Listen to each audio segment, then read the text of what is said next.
Back to my channel guys. Book आप एक दफ़ा देख लें, an approach to psychology by Rafshanda Shahnaz, Karwan book house. Let's get started. आज का टॉपिक है adjustment. The real factor behind mental and physical health is adjustment. Real factor जो कि आपकी मेंटल और फिज़िकल हेल्थ के दरमियान है वो एडजस्टमेंट है। एडजस्टमेंट क्या होती है?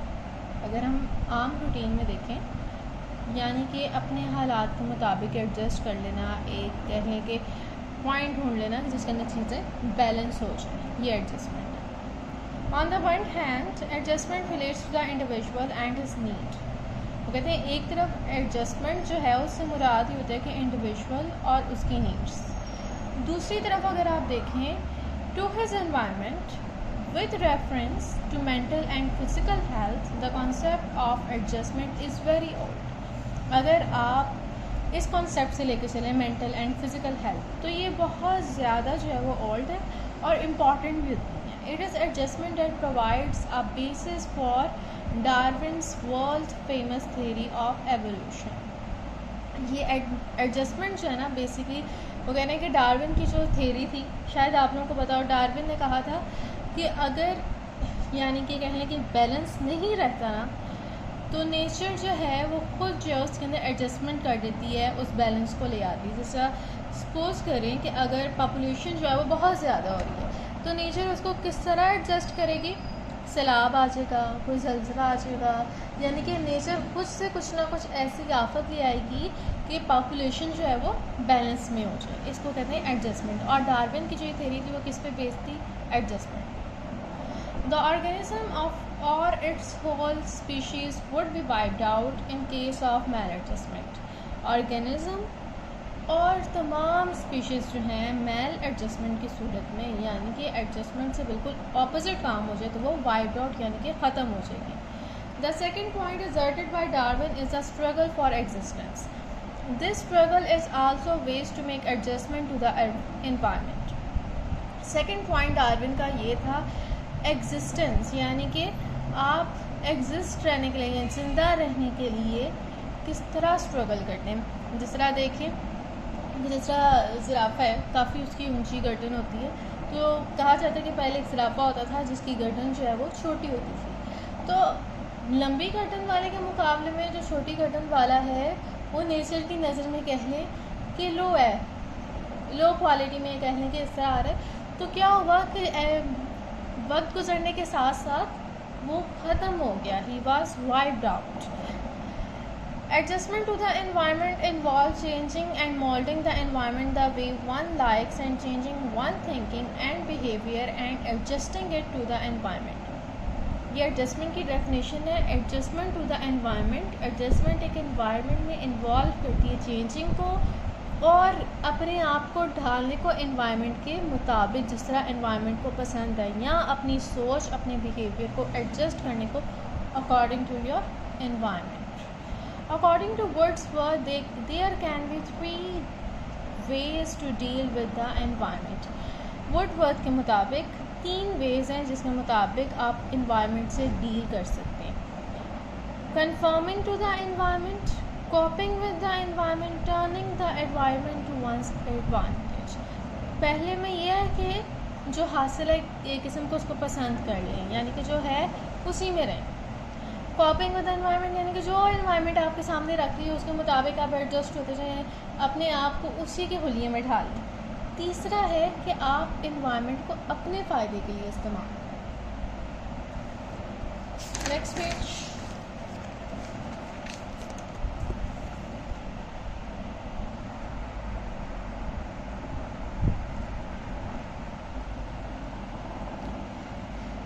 Conforming to the environment means submitting to the environmental factors and practicing and participating in them। Conforming का यानी कि conforming in environment का मतलब है कि आप environment के factors के आगे submit कर दें, अपना सर झुका दें और उसकी हाँ में हाँ मिलाएं।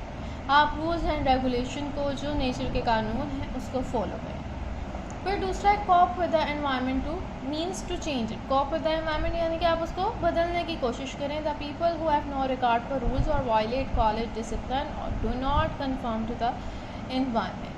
कोप विद एनवायरनमेंट है यानी कि आप उसको अपने मुताबिक ढालने की कोशिश करें। इसमें ऐसे लोग शामिल होते हैं जो कि वायलेट करते हैं रूल्स को।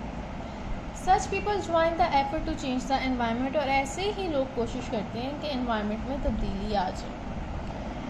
Turning the environment to one's advantage, अपनी एडवांटेज के मुताबिक एनवायरनमेंट को टर्न कर देना। इसका मतलब ये है कि मोस्ट ऑफ द फिज़िकल और social elements of the environment, यानी कि जो आपके सामने अवेलेबल है एनवायरनमेंट में, आप उसका मोस्ट बना लें, यानी कि ज़्यादा से ज़्यादा फ़ायदा उठाएं। 3 तरह के लोग होते हैं। एक तो वो जो बिल्कुल हाँ में लाएंगे, उनका कोई गोल नहीं है। दूसरे वो जो तब्दीली लाने की कोशिश करेंगे, उनके लिए रूल्स वगैरह कोई मायने नहीं रखते। तीसरे वो ये समझ लें कि चालाक टाइप होते हैं जो कि इन्वायरमेंट को ना चेंज करने की कोशिश करते हैं, बल्कि इन्वायरमेंट के जो एलिमेंट्स होते हैं उनको अपने मुताबिक जो है ना इस्तेमाल कर लेते हैं। For example ingratiating oneself with a higher ranking officer in a bid to win some favor, fulfilling one's need by hook or by crook, यानी कि आप कोई फेवर लेने के लिए कोई हाई रैंकिंग ऑफिसर जो है उसके साथ, यानी कि आप कह लें कि जिस तरह हमारे यहाँ होता है रिश्वत वगैरह को देना, या फिर उसके आगे कोई कहना कि जी सर जी काम करनी है, वो यानी कि इस तरह के काम करना, यानी कि जो आपको अवेलेबल है उससे आप काम निकालने की कोशिश करें। तो ये क्या है? Turning the environment to one's advantage. इस तरह एक एग्जांपल देती हूँ जिस तरह पहले होता था, अभी भी बल्कि कुछ कंट्रीज़ में है कि ये लाइक मर्द हजरात काम पे जाएंगे और जो ख़वातीन हैं वो घरों में ही रहेंगी and with in the rules of their man. So first of all कुछ वुमेन ऐसी होंगी जो बिल्कुल यानी कि हाँ में लाएंगी, ठीक है ख़वातीन को ऐसे होना चाहिए। दूसरी वो होंगी जो कहेंगी नहीं हमारी मर्ज़ी, हम जो करना चाहें। तीसरी वो होंगी वो कहेंगे ठीक है हमें कोई परवाह नहीं पड़ी हुई, वो जो है अगर उनको आप घर में रखेंगे तो वो उसको भी इंजॉय करेंगे, ठीक है। अगर उन्होंने काम करना है तो वो उसका भी कोई ना कोई फ़ायदा, यानी कि ऑनलाइन काम करने लग जाएंगे, उसका भी फ़ायदा निकालेंगे। या वो कहेंगे ठीक है ये दुनिया पड़ी है, ठीक है हमें सब कुछ मिल रहा है तो हम लोग फिर अपना इंजॉय करते। ये फर्स्ट वाला जो है कन्फर्मिंग वाला आ गया, दूसरा कोप, और तीसरा जो है turning the environment to one's advantage. ये 3 इसके अंदर इंपॉर्टेंट थी, इसलिए मैंने अच्छी तरह समझाया। All these methods have the same goal: adjust to the environment. Molding the environment the way one wishes it is also included in it. Adjustment does not merely mean being in harmony with the environment. Adjustment का ये कतईन मतलब नहीं होता कि आपकी environment के साथ harmony हो, सुकून हो, यानी कि बहुत अच्छा हो। In this regard, the individual must have harmony with his own self. इसमें इंडिविजुअल की अपनी ज़ात के साथ हारमनी होनी चाहिए।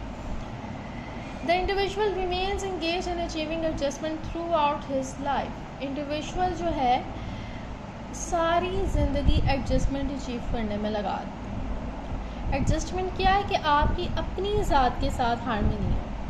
अब लोग आपको, यानी आप सपोज करें आपके पास दुनिया जहान की हर चीज़ है, तो आप लेकिन उससे खुश नहीं है। इट मीन्स कि you are not adjust, you have not harmony with your own self. Harmony क्या होगी कि आप जिस हाल में हैं उसमें आप खुश हों, राज़ी हों, then that is adjustment. Ralph H. Tyndall has enumerated 7 signs of the behavior having adjustment. He maintained that the individual who has attained adjustment possesses the following qualities. अब वो इंसान, वो अशख़ास जिनमें एडजस्टमेंट होती है, यानी कि जो एडजस्टमेंट अटेन कर चुके होते हैं, उनमें कौन कौन सी क्वालिटीज़ होती हैं? ही इज़ कंसिस्टेंट, वो कंसिस्टेंट होते हैं। ही फुलफिल सोशल डिमांड्स, जो उनकी सोशल डिमांड्स होती हैं उसको वो फुलफ़िल करते हैं। He is realistic in his approach, और वो अपनी अप्रोच में रियलिस्टिक होते हैं। He possesses harmony in his personality, और उसकी अपनी पर्सनैलिटी में हारमनी होती है, यानी कि जैसे वो हैं वो अपनी ज़ात को वैसे ही एक्सेप्ट कर चुके होते हैं, उसमें कंफर्टेबल होते हैं। He displays his emotional behaviour in a proper way, और वो अपने इमोशनल बिहेवियर को एक प्रॉपर वे में डिस्प्ले करते हैं। लाइक सम पीपल, कुछ लोग इस तरह के होते हैं जो कि बज़ाहिर दिखाते हैं कि वो बहुत खुश हैं, लेकिन अंदर ही अंदर वो डिप्रेशन का शिकार होते हैं। तो that is not adjustment. Adjustment ये होती है, यू नो, कि आपके साथ अगर कुछ बुरा हुआ है या कोई हादसा पेश आ गया, you are going to be sad about it, तो आप उससे कोप करें, उससे डील करें. That is a proper way. He gains in maturity as he grows older. वो मैच्योर होते जाते हैं जैसे जैसे वो ओल्डर होते जाते हैं. He promotes personal and social welfare with his performance. और वो अपने कहने के अमल से पर्सनल और सोशल वेलफेयर को प्रमोट करते हैं. एक तो अपनी ज़ात का वेलफेयर और दूसरों का भी, कि अपना तो फ़ायदा हो रहा है, वो कोशिश करेंगे कि अपनी ज़ात के ज़रिए वो किसी दूसरों को भी फ़ायदा पहुंचा दें, उनमें मैं नहीं होती. ये सिंपल मुझे ऐसे लग रहा है जिस तरह इस्लाम में हमें बताया गया है कि आप अपनी मैं को ख़त्म कर दें, अपने अंदर ये चीज़ें लेकर आएँ. तो वही सारी बातें जो है वो एडजस्टमेंट अटेन करने वालों में भी लिखी हुई हैं. According to Lazarus, the individual suffering from mal adjustment have the following traits. अब जो मैल एडजस्टमेंट जिनमें होती है, जो कि सफ़र कर रहे होते हैं, इनमें लजारस के मुताबिक उनके अंदर ये बात है. Such an individual is a victim of psychological dissatisfaction. ऐसे इंडिविजुअल जो हैं वो साइकोलॉजिकल डिससेटिस्फैक्शन का शिकार होते हैं. और आजकल की सोशल मीडिया जो है वो बंदे को मज़ीद इस तरफ लेके जा रही है. किसी के होंठ पतले हैं तो भाई इंजेक्शन लगवाओ, अपने होंठ मोटे कर लो, नाक तुम्हारी इस तरह होनी चाहिए, ये चीज़ ऐसी होनी चाहिए, ये चीज़ वैसी होनी चाहिए. लोगों के अंदर इस तरह, इस वजह से साइकोलॉजिकल डिससेटिस्फैक्शन बहुत ज़्यादा आ रही है.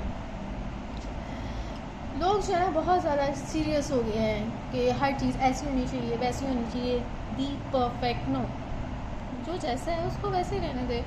अल्लाह पाक ने जो आपको चीज़ दी है वो उसी में बेहतर है. He shows cognitive incompetence and decline. वो शो करते हैं कॉग्निटिव इनकॉम्पिटेंस एंड डिक्लाइन, यानी कि कह लें कि इनकॉम्पिटेंस होती है, इनके अंदर इतना कोई कॉन्फिडेंट नहीं होता, वो एहसास से कमतरी का शिकार होते हैं. There are obvious shortcoming in his behaviour and action. और वही बात, उनके बिहेवियर और एक्शन में शॉर्ट कमिंग होती है, यानी कि वो इतनी कंफर्टेबल नहीं होती, उनके अपनी ज़ात में हार्मनी नहीं होती. अगर वो बिहेव करें तो वो सोचेंगे कि मुझे इस तरह बिहेव करना चाहिए कि नहीं करना चाहिए, या फ़लाँ एक्ट्रेस इस तरह बिहेव करती है, इस तरह बात करती है, ये कलर यूज़ करती है, तो वो कहेंगे कि हमें भी वैसा ही हो जाना चाहिए. यानी कि वो सोसाइटी के मुताबिक जो है, जो भी ट्रेंड चल रहा होगा उसके मुताबिक अपने आप को ढालने की कोशिश करेंगे. उनके अपने बिहेवियर में कंसिस्टेंसी नहीं है. Such an individual shows abnormal and deviant behavior. ऐसे इंडिविजुअल जो हैं वो एबनॉर्मल बिहेवियर भी शो करते हैं. यानी कि सपोज करें कि उनके साथ कोई हादसा पेश आ गया, तो वो उस हादसे से डील नहीं कर पाएंगे. ऊपर ऊपर से वो दिखाएंगे कि वो तो बहुत स्ट्रॉन्ग है, ठीक है, लेकिन अंदर ही अंदर उनको बात बहुत ज़्यादा तंग कर रही होगी. या सपोज करें उसने सोशल मीडिया पे कुछ डाला है, इस टाइप पे कुछ डाला है, तो उसके कमेंट्स नहीं अच्छे आए, तो ऊपर से वो शो कर रहे हैं I am a strong girl, I am a strong boy, but at the end of the day they are not, they are crying over it. So that is mal adjustment.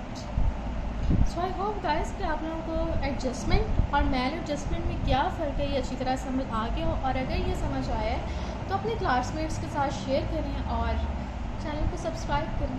और उसके अलावा अगर कोई topic है जो आप लोगों ने समझना है उसको कमेंट सेक्शन में डाल दें, या अगर आप लोगों ने कुछ प्राइवेटली समझना है तो आप मुझे मेरी जो ईमेल आईडी है hridayat9616@gmail.com, वहाँ पे आप मुझे मैसेज कर दें, मैं आपको रिप्लाई कर दूँगी. फॉर नाउ, अल्लाह हाफिज़.